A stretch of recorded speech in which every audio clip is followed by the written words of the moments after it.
perhaps the benefits of tutoring can be scaled out to the masses. And so that evolved to Numerade, where, what we realized what we're doing is that we're looking now to imagine if you can digitize and record the knowledge of every single educator or student or anyone who has some mastery over any subject, subtopic, or even way of explaining a problem. Record that and then make it universally accessible to as many students as possible in a very personalized way. Welcome, everybody. I'm Mark Peter Davis, managing partner of Interplay. On this podcast, I interview innovators about their strategies, industries, and decisions. This week, I chat with Nhon Ma, CEO and co-founder of Numerade. Numerade is democratizing access to STEM tutoring by using AI and short-form videos to help kids around the world. What I find so inspiring about their mission is that they're bringing supplemental learning to students that can't afford traditional private tutoring. Interplay is proud to be an investor in this company. And Nhon is a really savvy tech founder. He's an ex-Googler and just knows how to run a business. Numerade is based out of Los Angeles, Nhon's hometown. And in this episode, Nhon shares a bit about his personal journey, which is super inspiring. If you follow the thread of his story, it seems as though he was destined to start this company. In this conversation, we cover Numerade, how learning varies across countries, how education is evolving in the US, and so much more. Enjoy. This episode is brought to you by Bowery Legal. Bowery Legal provides a complete range of legal services to high-growth companies.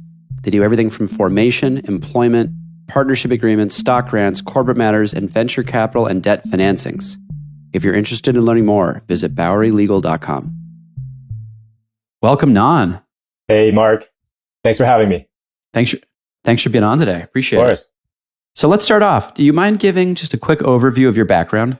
Yeah, definitely. So grew up and raised in LA. Went to school here through public and then private school.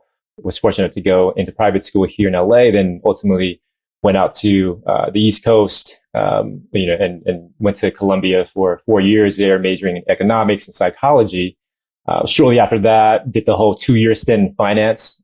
Realized that hey, that wasn't for me. Then moved back out to the West Coast and the Bay Area. Worked at Google for a while, a collective 7 years. In between that, I actually left after 4 years. This is after stints in sales, strategy, analytics, and operations. Did my first startup out in New York. It was we were the anti-Groupon at that time, and then we ultimately pivot towards a social music site. Unfortunately, that didn't really get to a point where we can scale the business, so we ended up selling that off. I boomeranged back into Google, where I was the product lead for their digital marketing platform, the programmatic ad business. And during that time, was working on my side business, which was in EdTech, and that eventually led to what you see today, which is Numerade. Super quick, high level. That's awesome. Okay, a couple questions for you. First, what town are you from in LA? I was born and raised in West Covina, so from out there. Yeah. Well, we live in Pasadena now, but I grew up in South Central LA, so east of the 110 freeway. And so definitely in the area, grew up in the 80s and 90s. That's got a tough rap. Was that a difficult childhood for you, or what was the deal? Definitely wasn't easy. I would say that, my parents came over as Vietnamese refugees. So we're Chinese Vietnamese refugees, and they were the second wave of migration. So the Chinese had left Vietnam, escaped communism. My family, unfortunately, all their property was taken away. And so they settled in Houston, but they shortly moved over to LA. And at that point, we didn't have anything at all. So, the most affordable place in LA was South Central LA. So I think growing up, it was definitely hard in the sense that we were the only Chinese, Asians in that area. So a lot of it was my brother and I just had to really fend for ourselves to figure out, how we can actually survive. But ultimately, it was both of us kind of coming together, partnering in a way that made it work in a sense. But definitely not easy. Must have been a hell of a culture shock showing up at Columbia University. I got to say, it's so I went through the LAUSD school system, right? From kindergarten through to junior high. So this was in the 80s and early 90s. So everything that you know of South Central LA, that was clear. But actually, my biggest culture shock was actually in high school. I was fortunate to get a scholarship through a program called A Better Chance that allows for inner city kids to get into these college preparatory schools. And so I was able to get a scholarship into a school called Campbell Hall, which is an amazing school, amazing friends and connections there. But my biggest culture shock was there, going from South Central LA to a school in the Valley where now tuition is nearing that of an Ivy League, which is crazy. Wow. Yeah. Okay, got it. So you had already been acclimated a little bit from high school. And Definitely. Hit you early. Definitely. Now, I'd say going into Columbia was a different type of culture shock. I think the level of students there and just the caliber was just at a different level. So I'd say it's both are definitely challenging in culture shocks, but I think the early days kind of help build that sense of what we had to do to survive in these certain situations. And so I think that was super helpful. I love the self-made story because it's so much more fun to root for folks in that situation. And I know you're out doing great things now, which we're going to get into. So kudos on that. You want to start off by telling us about Numerade? Because I know you're off to the races with this one. It's a big concept. Yeah. I think people would love to hear the scoop. Yeah. So we've been working on Numerade for the past 2.5 years, but it's actually been a 7-8 year journey to get to this point. And as I mentioned, back in the day when I was towards the tail of my career at Google, we were starting to dabble and think through really a larger concept within education. And given the background I had, it was clear to myself, my co-founder Alex, that there are these discrepancy of access towards educational opportunity, right? And so when we came together, we created a different company 7 years ago called TutorCast that actually evolved into Numerade. And so what we wanted to do initially was to decrease the cost of tutoring, right? So a lot of my peers at my private school had tutors. I would go home, right? And that wasn't the case with a lot of the peers I grew up with. And so we wanted to decrease the cost of tutoring by building this platform for synchronous tutoring. Now, in a post-pandemic world, and what you see, that's kind of the norm now, right? Being able to go online with distance learning. But back then, this was still new. And so we wanted to decrease the cost of tutoring using the synchronous model. And so we sold it to a lot of independent tutors, tutoring agencies, and even community colleges. The reality was it's really hard to decrease the cost of tutoring using a synchronous model because you're dealing with a finite constraint. That finite constraint is a tutor's time. So a great tutor in the Upper East Side of New York who's tutoring SAT will continue to charge $300, $400, $500 an hour for her tutoring.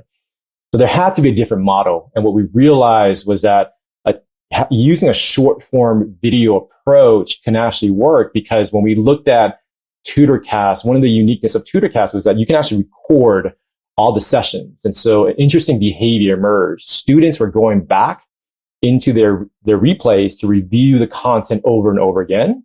And when we did quality assurance on these videos, we realized that tutors were providing these explanations on how to approach certain problems. So the content was interesting, and also the behavior of the students was one such that, they were actually learning deeper by going back and reviewing content in their own space and time, but also getting the reps in, right? Especially with STEM education, you had to get the reps in to learn the material.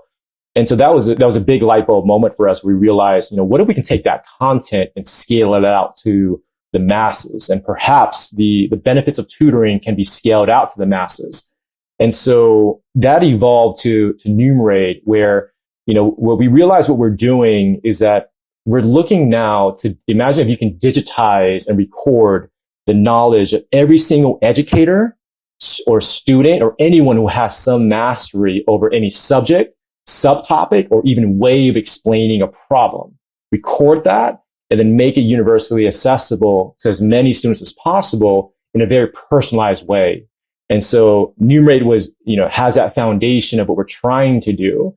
And I would say, as we moved from, the original mission to lower the cost of tutoring, we want every single student in the world to not even have to pay anymore for, $50, $40, even $20 an hour per hour for a tutor. They can actually reap the benefits of tutoring through our platform. And so when we think about what we're doing, we're in a larger mission now because we realize what we can do, which is to support students at an earlier age, to graduate more students into the STEM fields, right? And the reason why we want to do this, I mean, if you look at the past, few months or 12 months or so and more, it's amazing how we've been able to get to a vaccine in 12 months, right? There's so many more problems and issues facing humanity. And our fundamental belief is that graduating more folks into the STEM fields will help alleviate a lot of these problems more so, and the rate of progress within humanity would just be accelerated at a much faster pace.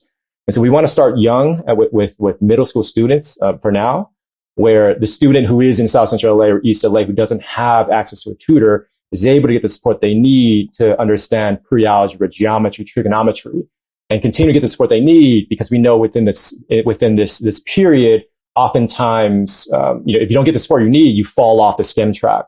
So we want to continue to provide that reinforcement to the student and support throughout their academic career in STEM. And so essentially what we're building is an AI tutor that leverages all this type of content.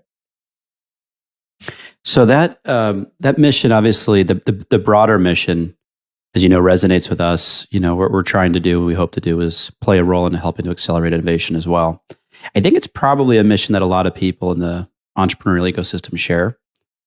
But the more narrow, tactical approach here of doing that by delivering access to tutoring to people who maybe can't otherwise afford it. Does that come from your personal background?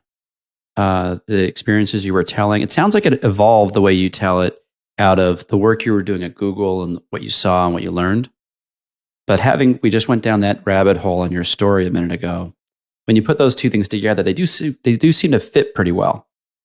So is this a little bit of a personal mission as well, or is it just merely the opportunity you saw at Google and it happens to sound like it might be a personal mission? Definitely personal mission, right? I think that is, as an entrepreneur, I think that's critical to continuing forward with what you need to do to get to the next step. But this is definitely a personal mission. I would say, definitely getting into this high school and getting into Columbia, a lot of folks did have these access points to tutoring, and I see so many other folks in various areas within LA and throughout the world who lack that access, particularly to tutoring to begin with. And so it is definitely a personal mission. But I think with working at Google was a hugely insightful and transformative experience for me, where it gave me the insight of how technology can play in making information just accessible to as many people as possible. And so I think those two were key factors to how Numerade evolved. Have you seen? I know I want to get a little bit more into the company, but while we're on this thread of social impact, have you seen any patterns in usage or acknowledgement from people maybe who couldn't afford tutoring otherwise? Do you know that it's reaching the folks you want it to? Most definitely. Definitely. We have over 20 million students who've used our products. I would say that the feedback that we've gotten has been overwhelmingly positive, in the sense that it's all strata of socioeconomic background. So you have students in different areas within really the world be able to access this content and service. And we're hearing this directly from students, saying that we've been able to help them get into the college they want, help them get the A in the physics course where they couldn't afford tutoring. And so, as I say, those are these stories that help us continue on this mission of continue to provide the best product and service to these folks. Those are really powerful anecdotes as a founder. We recently launched a kind of social good service, a company called ThunderVC, which matches entrepreneurs, angels, and VCs. And just this week, someone emailed us and said told us they found their lead investor on it. That's awesome. It is super uplifting when you put yourself out there to build something like this. and you hear that people are getting value from it. So kudos to you. Are you putting those testimonials on the homepage and all that, or are they? We got some. We got some. Yeah, definitely. Some, yeah. Okay. I bet you there's a lot though. 20 million people. There's a lot. Yeah, there's kind of way too many right now, but definitely some great feedback. That's awesome. So can you take us through how this platform is different than some of the other solutions out there? There's a number of strong players in the digitizing education space. How do you think about your positioning and how it's different and how it's complementary to what people need? Yeah, when we think of Numerade and the way students interact with Numerade is this. I think the key metric to talk through is your average video length is actually very short. It's about 2 minutes. So it fits the Gen Z consumption pattern. So you got a 2-minute video on average, but your consumption times are 6 to 7 minutes. Right? Students are rewatching the videos over and over again, getting to specific moments in that video, right? But when we think about how this works and the larger notion of how we differ, we are creating the AI tutor system and really overall service out there that brings in a human element to it. When we think of what's happening out there in the AI tutor landscape, there's a lot of calculators out there that you can take a picture of something and then you get a step-by-step and an answer. We think that's fine, that's okay, but that doesn't really help drive deep learning. Right? Deep learning comes from sight, sound, narrative. It comes from the human element of learning. My mom was a teacher back in Vietnam. My dad was an entrepreneur in Vietnam as well. And so it's interesting. Yeah, I'm in the EdTech space. It's all coming together. But when we think about teaching, it requires a person to deliver that to the student, right?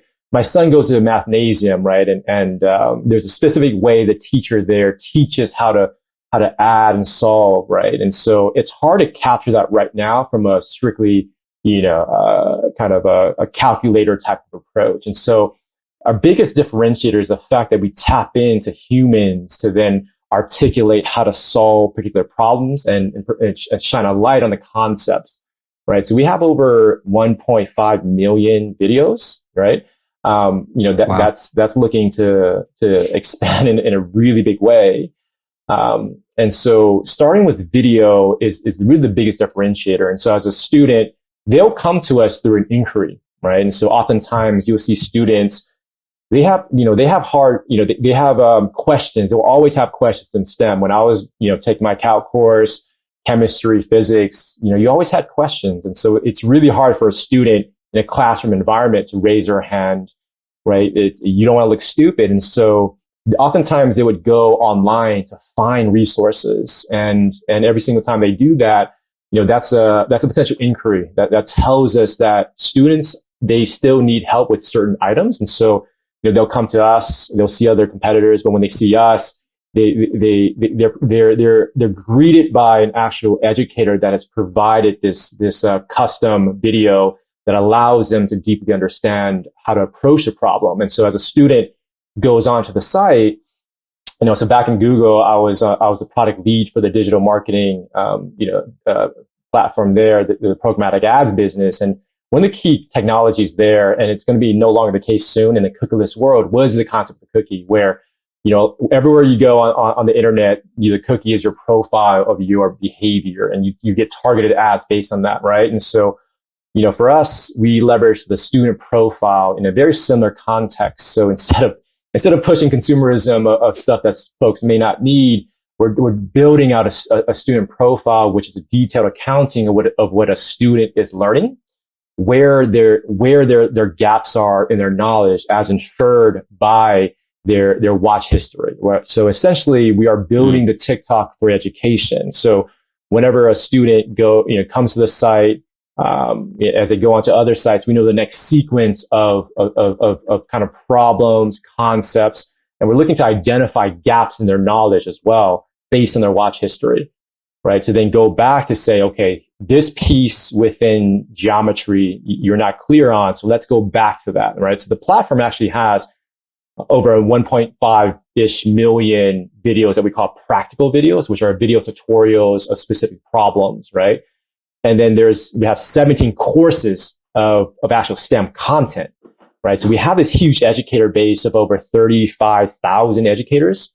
Roughly 70% of them are actual teachers, right? And a percentage of them are actual PhDs currently TAing within top colleges. And so, for example, one of our chemistry courses is of this TA who's pursuing her chemistry PhD in Caltech, and she has a whole entire 30-hour series of a whole entire chemistry course on the platform. So for us, the AI tutor is essentially a recommendation system now that shows the user, based on how we infer, with their learning, where their weaknesses are, concept videos, practical videos, and also an AI quiz. That's awesome. So, and I know the mission is to kind of give access to this educational training. I believe you guys had just launched a program around Afghanistan. Yes. You want to explain that? Yes. Right. So we have a program now where refugees from Afghanistan who are in STEM or learning STEM can get Numerade for free. I think that that whole entire story resonates well. I mean, I have a picture here of my mom's. So she was on a boat, as a similar type of story. I think that imagery resonates very well. Where her student, she was a teacher, her student actually painted this picture of her on the boat with all the other folks leaving Vietnam. And so, when we saw what happened there with Afghanistan, we realized, hey, we have a huge responsibility to help out as much as we can with our platform. And so any student that needs help in STEM, can access the site for free. Wow, that's fantastic. Now, when you're serving different countries and different cultures within the United States, beyond the United States, do you have to tailor or think about the algorithm and the product differently? I mean, I imagine people generally learn the information in the same sequence, but that's not even probably a given. And I know the States doesn't have the highest ranked educational program. Some other countries might move faster. How do you think about, adapting the product? Totally. Every single state does have its own unique curriculum. And so the way we're adapting is really through our educator base and also how we curate the curriculum, right? So say, for example, Texas may have its own form of core curriculum relative to, California. And so we do have a system by which we can curate the content into individual playlists that is specific to the standards of a state, right? And so, and I would say the other piece too is because we have educators from across America and around the world, they also bring about, getting back to the human element of learning, those standards and ways of teaching that resonate well with that local community. Got it. So you've got just enough volume of videos to adapt for different geography, maybe different cultural needs. Yeah. And are you doing different language as well? Not yet. That's definitely on the roadmap. Right now, it's all English. Okay. Now, let's talk about education, because you're obviously deep in this. It feels like your whole personal story has led to this moment, by the way. Yeah. Once you shared your parents' backgrounds as well, it just feels like all roads for a couple generations have been building to here. How is the education, you're closer to it than I am, changing in the US? I mean, we just went through a pandemic. I know that had great effect. What is happening in the US market? Again, I know you're focused in the business side on tutoring, but I'm interested to hear your broader perspective on education. Yeah. And how it's evolving in the US. I think there's a short-term evolution where there's a larger responsibility that we have as an organization.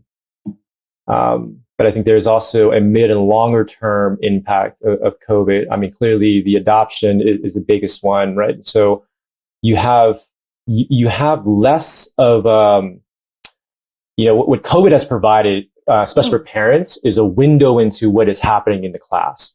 And I think what is clear is that depending on where you are, this was the case for me with my first grader. You see what was happening. You did see teaching towards the mean because you had to. It was just the case. It was a one-to-many type of teaching situation. And so, the current system of education has been outdated for the past 50 plus 100 years. It's a one-to-many model. That model, I think COVID has shined the light to say that it just doesn't make any sense at all. There's certain students that need more help. There's other students that don't need that much help, and they actually need to be accelerated on a different track, right? And the current system doesn't really fit that mode. And so going forward, fast forward, it's happening now. You're seeing more parents take their students out of public school, homeschooling their students, right? You're seeing a lot of that happen. And what we believe what's going to happen in the next, 5-10 years is acceleration of choice for parents to understand and figure out, okay, where, who, what's the best educator for their student? What's the type of content in which they can receive? But we believe that everything will be personalized in a way where every single student who wants to learn or needs to learn, say, pre-algebra, calculus, trigonometry, can get that in a way that is highly personalized to them in these modules, right? So think of a situation where a student in South Central LA who doesn't have access to an AP computer science teacher, right, can get that instruction that's highly personalized to that student and get the credits they need as well. Now, granted, there's issues inherent in a lot of that too with the digital divide and how much you can get from a hardware and Wi-Fi standpoint. But we believe the future of education is one that's going to be highly personalized.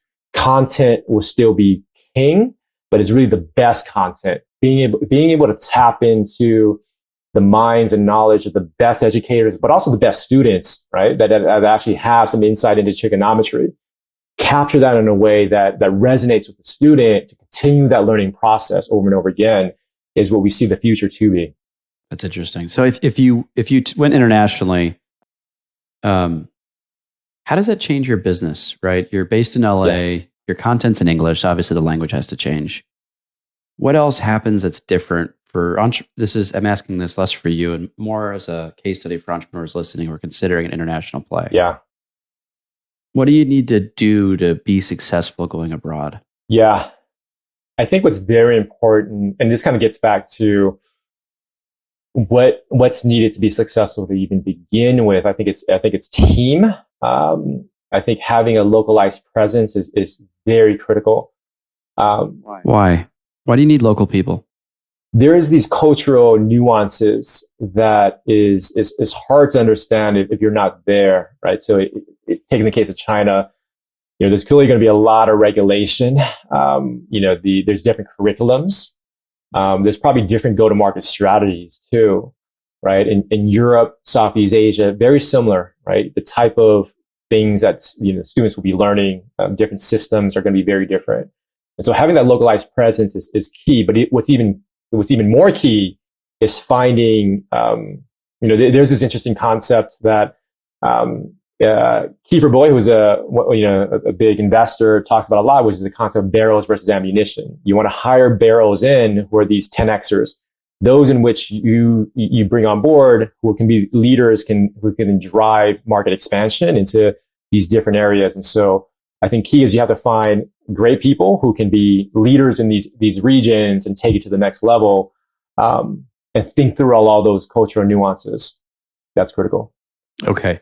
So the main tip of advice for folks would be hire local. Yeah, definitely. Expand your team locally. How do you do that well? Right? Even, managing offshore teams, we have a couple businesses with international footprints. Yeah. There's cultural differences that management face. There's communication style. Yeah. There's different values. Yeah. In some areas, right? Some countries are less progressive. How do you, any tips for navigating that or preparing for that at the very least? I think it's tough. I do think it starts with finding the right set of folks to be your leaders in market. You have to be first of all, finding them is the hardest thing. So finding them first, that's kind of step number one. And to ensure, during the interview process, you're aligned in terms of value structure, mission, and culture. So it has to start there on, when folks come in. And then afterwards, this is an operating cadence in which you have to ensure that you're aligned on a day-to-day basis against your goals. And our view, we operate, and this is really from working at Google, being very metrics and data focused. We're pretty obsessed with data, and so if you have to build an infrastructure to manage your operations, especially international, and using data as a way to understand the ebbs and flows of the market, to give you a level of comfort and also a way to figure out what needs to be focused on internationally is critical too. So your data infrastructure is going to be key. Any hiring tactics you've seen? Something as simple as you hire people who lived in the States for a while, so you have some commonplace, at least on the U.S. culture, or is that not the trick? What do you look for? I would say a lot of it is network. So we had success with looking within our network to see who are these great candidates that we trust, who knows how to do it. We haven't really done much in terms of the normal routes of putting a job rec out yet on LinkedIn and such. Mm-hmm. But we're going to experiment. But a lot of it is network right now. I guess what I'm asking is what do you look for when you pick somebody? Oh, gotcha. To be a bridge to a new country. I think experience doing this before is probably the biggest one, right? So, okay, someone who's actually done this work, either consulting or working with a US-based company and has already done it mm-hmm. 1 or 2, 3 times before. I know these are rare folks to find, but if you find them, jump on them and put them onto your team ASAP. So taking all of this in, you have great perspective on seeing different educational patterns. You've talked a little bit about what you're seeing in the pandemic. You're looking into the classroom and seeing how people are teaching to the mean. That's not good for any of the extremes. If you were king, how would you change the U.S.? What policies would you put in place? How would we go out and improve our educational system? I feel like most of us are here that we're bad in the news, but don't know what if anything, we could be doing. Yeah. I think there's a component of learning that if I were the president and had some real authority to affect real change in a way for education, the approach that I would take, there's really twofold. There's one of just straight up learning, which mine and our fundamental belief is one where you have a system that is driven by personalization, where the best teachers and educators who have the best mastery over the material, but the way in which they convey the material resonates well, they can be that can be a one-to-many type of situation, right? Where they're either live streamed in a broad capacity because you want to leverage the best organic chemistry teacher and push that to as many students as possible. At the same time, there also needs to be a TA type of system where there's teachers, but they may not be the most charismatic, right? But they know the information inside and out. They're there to help the student, very much like a tutoring situation. So it's essentially kind of live streaming of the best educator and individualized tutoring in the school, right? Where you have these instant feedback loops that's built into the consumption of the content.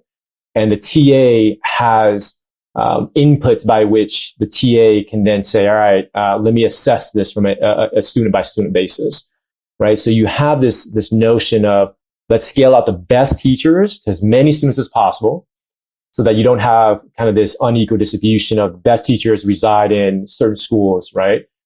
But also at the same time, let's still cultivate these educators that we have and allow them to basically help their students in an individualized fashion, where technology is really the catalyst that brings everything together from an assessment standpoint.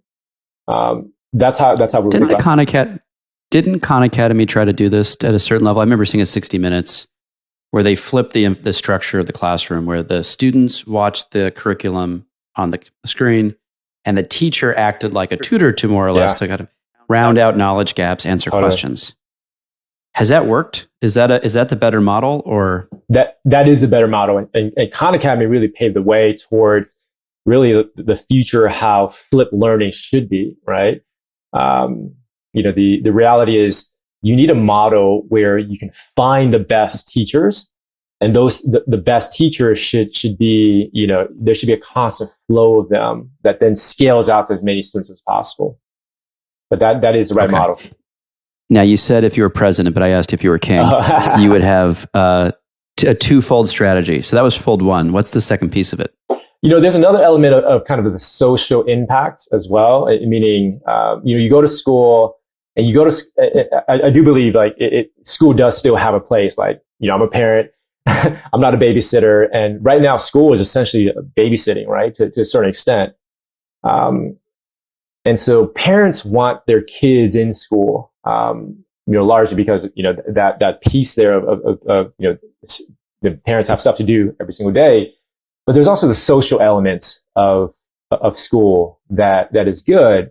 There's good and bads of it, right? And so it's crazy. We saw yesterday Facebook's takedown. That's incredible. 6 hours of just disruption, and it's interesting. But what has happened there? Completely wild. Yeah. What happens in the playground could be good or bad. We need to figure out ways in which we can continue with reinforcing the good on how humans can interact with each other, right? It's crazy because my son is in second grade. As he gets into third, fourth, fifth grade, his influence will be his peer set. That's going to influence his value structure, his habits, but his way of thinking. And so I'd say the second part is figuring out, and I haven't really cracked this piece yet, which is, how do you actually build a system by which students can actually still learn to interact with each other, build friendships, learn leadership. Maybe it could be these extracurriculars. Like my son goes to basketball, he's learning discipline, he's learning leadership, he's learning teamwork, that type of stuff. And so it could be extracurriculars, right? Like you actually fund that more and allow every single student, the ability to go to a basketball practice, and not have to pay for it or something like that. It could be super interesting to round out that extracurricular piece. Last couple of questions here. Look, you've been at this. I know Numerade's going to be big. We're investors in the company. We're big fans of what you're doing. Where do you see yourself in 10 years? Where's all this going? Right. 10 years from now, every single student in the world will have an access to her own tutor in the form of an AI tutor that's deeply relevant, and help that student along her whole entire academic journey from elementary school through college and grad school. Right. That's really where we want to get to. And that's what does that mean for society? If everyone's kind of maxing out, this gets to this notion of, in the entrepreneurial journey is very similar to this as well, where, and I think we're biologically wired this way, where individuals need to stretch themselves as much as they can, because that unlocks these biological mechanisms that activate certain DNA, right? And so on the STEM track is very hard. You need support along that whole entire journey. Some students are extremely smart. They may have the resources they need as well to continue and accelerate on that track, but the majority of students do not. If you're able to provide students with this type of support early days, then the output of that is a realization of potential in a way where it leads towards an advancement of humanity at large, right? So a lot of the problems that we face, climate change, all these things, the intent is that you would reduce a lot of those issues, but you have a faster acceleration of just overall innovation, right? And so I look forward to that day, and I hope that we'll have a small piece in that to help accelerate that. You're hitting on something that's a very important theme. We just interviewed a gentleman named Z, who's the president of the Committee of 100, which is a Chinese-American organization. And he, in the end of the conversation, and I think it's getting released fairly soon, made the point that the number one threat to the U.S. from China isn't military advancement. It's economic prowess. It's that the parents there are investing in training the next generation at a level that we are not ready for. So they are going to be out operating, out educating us, the whole thing. Yeah. So this concept that you're saying about, really investing in the future and driving it's interesting that, whether there's fair questions around the relevance of competition at some point, but it might be the frontier or the battlefield for what we're really talking about. Yeah. If you look at a recent McKinsey report on the impact of COVID on and unfinished learning, it says that by 2024, the cohort that has been impacted the most right now from an unfinished learning standpoint is going to lead towards a GDP decline of $150 to $200 billion. This is definitely an issue of just national security for the U.S. Being able to focus our students on the subjects that and the studies that actually will drive innovation in a big way. And so China's definitely got it right on that regard. So yeah, 100% agreed. Last question for you. You've been an entrepreneur for a long time and have had a lot of different experiences. We didn't even talk about the food truck. Okay. So you have a diverse set of entrepreneurial experiences under your belt. What's the most important lesson you've learned as an entrepreneur? For the folks listening, what would be the one tip you could give folks that's maybe not cliche? I would say it is kind of cliche, but it's real because this entrepreneurship and this journey is a grind. It's not easy.